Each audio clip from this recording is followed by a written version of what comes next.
ended in murder. I'm Kennedy Walker, and I'll walk you through the chilling final moments of Jarrell Pryor's life and the twisted betrayal that left a community searching for justice. For this story, we take you to Indianapolis, Indiana, January 2025. According to court documents obtained by Law and Crime, Jarrell Pryor's murder began with a text and ended with an alleged deadly setup. Just hours before he was killed, police say Jarrell messaged a young woman he'd met online, 19-year-old Alexis Hawkins. The message was just 3 words: when you free. The affidavit says Hawkins responded. She told him when she was available and agreed to go on a date. But here's where the story takes a dark turn. While she was allegedly texting Jarrell, Hawkins was reportedly messaging someone else on Instagram, her boyfriend, 18-year-old Brian Winston Jr. Investigators say Hawkins was working out the details of her date with Pryor while secretly coordinating with Winston behind the scenes. Jarrell had no idea, no clue that Hawkins was in a relationship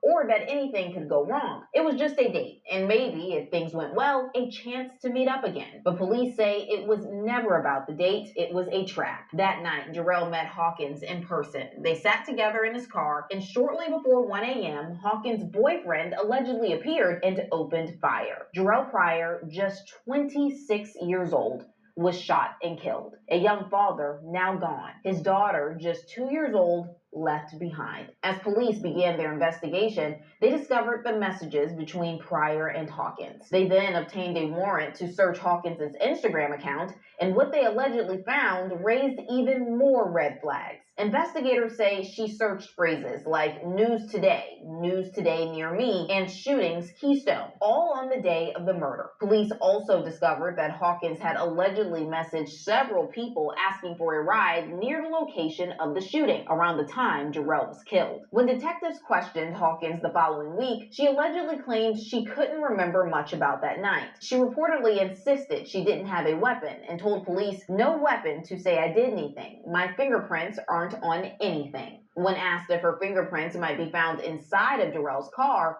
Hawkins reportedly replied, "It's not going to be on no weapon, though." But the moment investigators asked about a message she sent saying she was going to make a, quote, play, Hawkins allegedly stopped talking and asked for a lawyer. She was arrested shortly after and charged with murder and robbery resulting in serious bodily injury. Winston was charged as well with murder, felony murder, and robbery. Now, Jarrell's family is left to pick up the pieces. His parents, once looking forward to watching their son become the man and father he aspired to be, are now raising the little girl he left behind. His mother, Tamika Wiley, told WXIN, "I'm broken inside." And just weeks ago, Jarrell's parents celebrated their granddaughter's 3rd birthday, a milestone that should have been filled with joy, laughter, and her father's love. Instead, it was a day marked by absence. No Jarrell, no hugs from dad, just a little girl too young to understand why her dad never came home. Justice may come in a courtroom, but for this family,